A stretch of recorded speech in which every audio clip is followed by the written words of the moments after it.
¿Cómo estás? Buen día. ¿Cómo está, Antonio? Bien, bienvenido. Muchas gracias. ¿Me contás qué crees que puede pasar con Venezuela? A ver, yo creo que Estados Unidos ya tomó todas las medidas para maximizar el nivel de presión para lograr el exilio. Ahora, si no se logra ese exilio, la única alternativa es el uso de la fuerza a nivel considerable.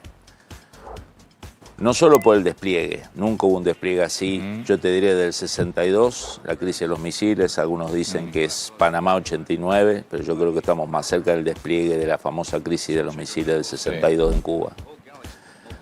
El dilema que tiene Trump y que tiene Estados Unidos es que si esto termina en una retirada en 3 semanas, 4 semanas, en un mes, es el papelón del siglo. Claro, digamos. no puede retirarse. Una pérdida de credibilidad. Es imposible. Claro, por eso digo. Pero tampoco sé cuánto tiempo la puede sostener. Son 50 millones de dólares por día y un Congreso que ahora se vence en la autorización de 90 días de despliegue y se va a lograr. Pero hay una movida muy fuerte del Partido Demócrata, hay una movida muy fuerte de la prensa, el New York Times, el Washington Post, que en realidad parecen como defendiendo a Maduro y la soberanía de Venezuela. En realidad el único objetivo de muchos de estos sectores es molestar a Trump. Claro. Molestar a Trump. Y después hay algún lobby menor que tuvo su fuerza de sectores americanos que estaban en negocios más o menos transparentes, usualmente poco transparentes con el tema del petróleo, especialmente durante la administración Biden, y algunos sectores del Partido Republicano, que, digamos, hasta último momento dijeron, mira, usemos la presión para conseguir negocio, pero que siga Maduro, total, mientras tengamos los negocios está todo bien. Esto lo encarnaba Grenell, que era un enviado. Que se reunió con Maduro en los primeros días del gobierno. Que se reunió con los primeros días y en la administración Biden fue muy laxa con Venezuela. Fue el famoso Venezuela tomaba rehenes americanos y el otro los liberaba. y Biden liberaba, por ejemplo, Los sobrinos. liberaba gente muy importante del régimen, digamos. La administración Biden no se sabe hasta cuánto fue ideología, hasta cuánto fueron negocios oscuros, pero los canjes que hacían de prisioneros, además alentando el secuestro de americanos, porque llegó a agarrar americanos y después te devuelven a tu tesorero, te devuelven a los primos de la primera dama. Bueno, yo creo que eso quedó bastante neutralizado, pero esto ya se parece, si uno mira los medios de prensa internacionales, a la historia del pastorcito y el lobo, ¿no? Digamos, el lobo, viene el lobo. Todos los viernes a la noche, sábado, empieza en los Twitter, en las redes, se viene, y el domingo baja. Yo creo que estamos en una etapa de definición. No creo que Trump quiera tener a las tropas combatiendo en Navidad, digamos, ¿no? Así que creo que tenemos una ventana de una semana, no mucho más. Sí, pero aparte, como sigan así, Navidad va a ser todo el año en Venezuela. Además, porque es verdad que Navidad en Venezuela es octubre, empieza en octubre. Ahora, está claro que la flota no la va a poder sacar. No la va a poder sacar en el corto plazo. No, no puede. Si Maduro no se va, ¿qué vas a hacer? Bueno, además, otra cosa, Antonio, hay que recordarse que Maduro no es un caudillo con peso propio, él es un hombre de Cuba de los 20 años. O sea, él va a hacer lo que Cuba le ordene. Si desobedece a Cuba, Cuba lo mata, digamos, no va a ser muy, digamos... Capaz de estar rodeado físicamente. Está rodeado físicamente de la inteligencia cubana, digamos. O sea, desde el año 2002, después del golpe contra Chávez, que falló en gran medida por el desorden de la oposición, Fidel Castro le dijo la famosa frase a Chávez, la próxima te matan, déjame a mí tu seguridad. Y a partir de ese momento la colonizó. Entonces, esta idea, Maduro no es un tipo de peso propio. El que tiene peso propio en esta organización es Diosdado Cabello. Él es un caudillo populista, autoritario latinoamericano. Y maneja la fuerza. Que maneja la fuerza. Él hizo una alianza con los cubanos, pero no es, digamos, títere cubano. Maduro, cuando dice Maduro va a ser, Maduro no va a ser, Maduro va a hacer lo que Cuba le ordene. Trabaja para los cubanos desde los 20 años. ¿Por qué Cuba le ordenaría dejar Venezuela? Bueno, este es el dilema. Si hay una negociación con Cuba y Cuba recibe garantías de que la salida de Maduro no implica cierto, porque digamos, Cuba vive hace décadas de subsidio, de plata y de petróleo y de drogas que pasan por Venezuela. Cada vez le alcanza menos. Cada vez le alcanza menos, porque fundió Venezuela.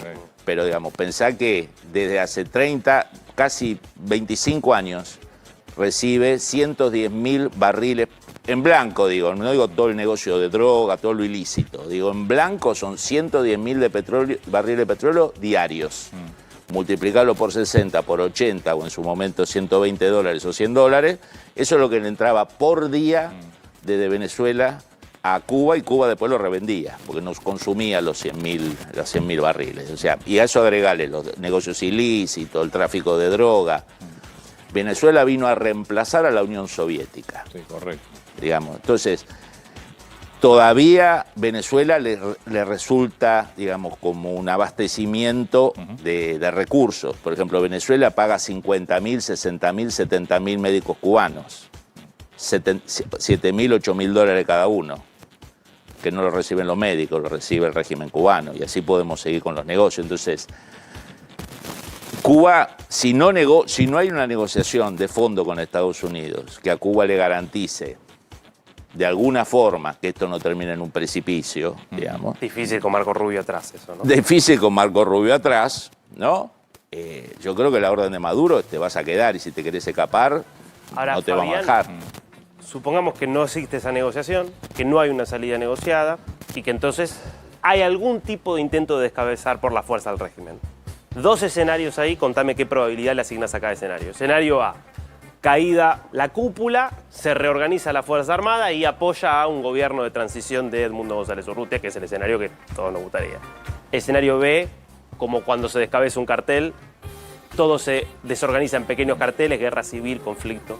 No lo veo la segunda.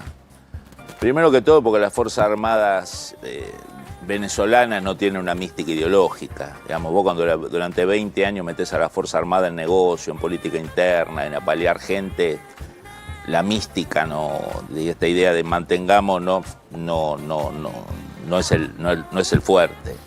Yo creo que acá si hay un descabezamiento y ciertas garantías a ciertos sectores, digamos, para no abarcar a todos, digamos, ¿no? Digamos, el 90% hacemos vuelta de hoja. Además hay un gobierno electo.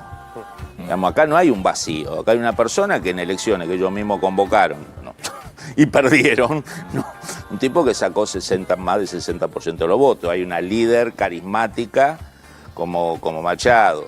Hay un apoyo americano atrás, digamos, no hay un vacío de poder, digamos. No es Siria, no es Irak. No es Siria, no es Irak, hay exministros, hay un gabinete en las sombras, hay militares exilados. Pero todo eso hasta ahora no lo lograron hacer.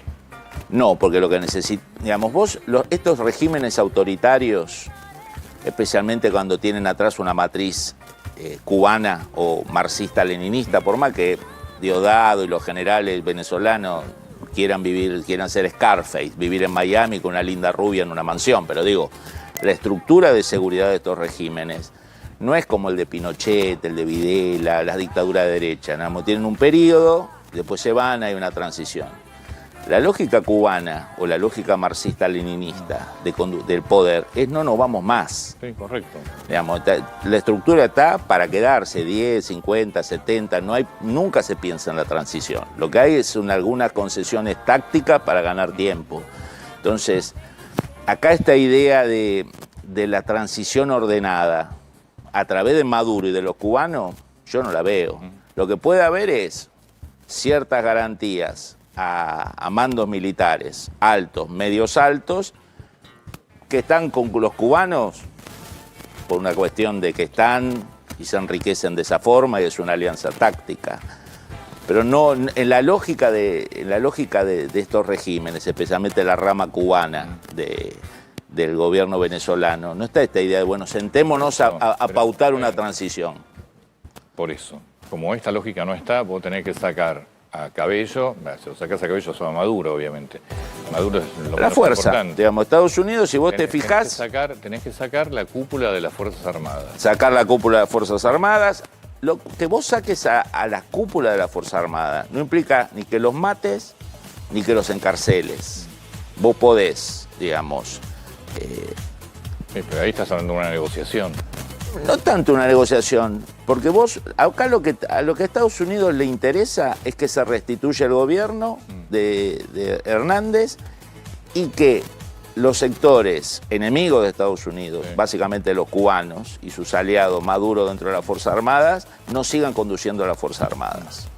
Digamos, lo cual no implica que no se le dé una amnistía y pasen a retiro un montón de militares. Estamos a retiro y van a vivir a su casa de Los Roques sin ningún problema. ¿Y qué garantía tenés que después van a hacer lo mismo con otro gobierno democrático, que no los volteen? Porque la situación no se puede repetir, Antonio. La situación es muy distinta. No hay un líder como fue Chávez, no hay una situación social como fue Chávez. Es una Venezuela devastada, digamos, ¿no? O sea, 8 millones los tenemos acá en Argentina, en Chile. Es un país totalmente distinto y esta idea de yo me retiro, soy un general corrupto, que Estados Unidos mira para un costado mi pasado, yo vuelvo a mi mansión y después vuelvo en 2 años. Ahora, no, poco probable. Yendo al mecanismo del por la fuerza, sí. ¿Cómo podría ser? ¿Qué posibilidades ves? Mira, yo creo que lo que está haciendo Trump es darle tiempo a sectores de las Fuerzas Armadas para que den un golpe de Estado. Un estilo Portugal 74, digamos, oficiales medios. Hace mucho tiempo. Hace mucho. Especula con eso y nunca. Bueno, porque justamente el sistema de vigilancia y de control capilar de Cuba. Vos pensás que hace 20 años no hay ningún ascenso militar en Venezuela que no sea autorizado antes por Cuba.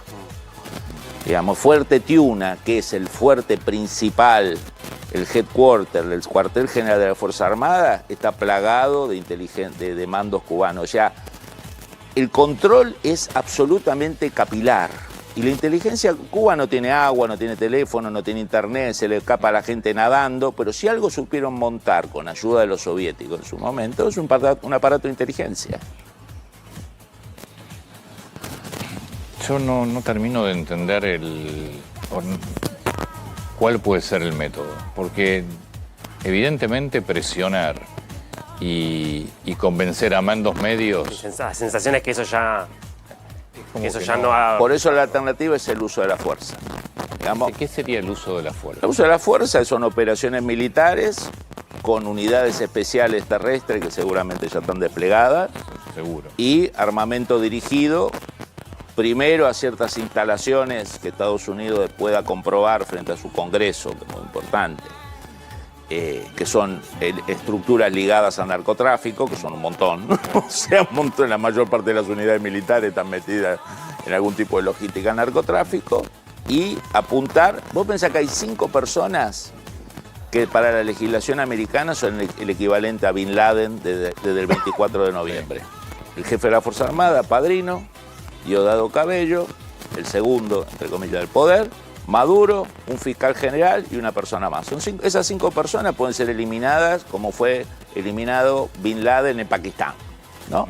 ¿Y por qué no un ataque aéreo a lo Israel, como hizo también Trump con Bagdadi, por ejemplo, de ISIS, o como hizo en su momento con el jefe de la... Por eso tenés el despliegue aéreo más masivo de la historia en la región, digamos. Claramente se está pensando en ataques aéreos, digamos, en búnkers, en instalaciones. Por eso está la muy fuerte versión que Diosdado Cabello y Maduro pasan muchas horas de su día escondidos en hospitales, ¿no? Que es una vieja técnica que hemos conocido en Hezbollah y otra cosa, que si cae una bomba, mueren chicos, mueren mujeres, mueren enfermeras. Digamos, la alternativa del ataque aéreo es el favorito acá. Pero también acordate que pasó desapercibido que hubo una operación en la ex embajada argentina en Caracas, donde se sacaron a los presos que estaban ahí, los perseguidos ahí. Eso fue una operación de inteligencia americana en el terreno. O sea, hace mucho que Estados Unidos está trabajando ahí, o seguramente con alguna complicidad local. Para mí eso sonó mucho más acuerdo que otra cosa. Vos sabés que hasta donde vi, no hubo acuerdo. Hasta donde yo vi. Además, si hubiera habido algún tipo de acuerdo, conociendo a los cubanos, hubieran mostrado las filmaciones. Claro. Hubieran controlado un poquito más la narrativa. Hubieran dicho, mira, esto lo hago yo. O sea, el nivel de histeria posterior y que no hubiera un video, una foto, que no hubiera nada, me dio la sensación que como que fue un trago amargo. Por lo que estás contando y lo que se está viendo, sí me parece lógico esto de Navidad.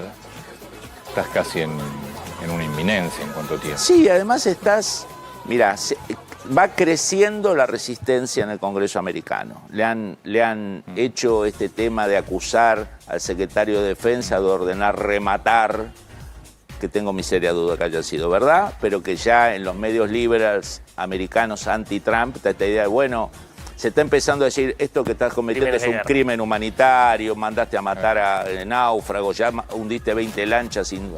Hay toda una movida, digamos, que Trump tiene que manejar muy bien el timing. Digamos, si lo patea más, toda esa oposición lo único que va a hacer es crecer. Y por el otro lado, dentro de Venezuela y fuera de Venezuela, digamos, los Lula de la vida, Putin, Xi Jinping, el kirchnerismo, están todos muy pendientes de esto. Sí.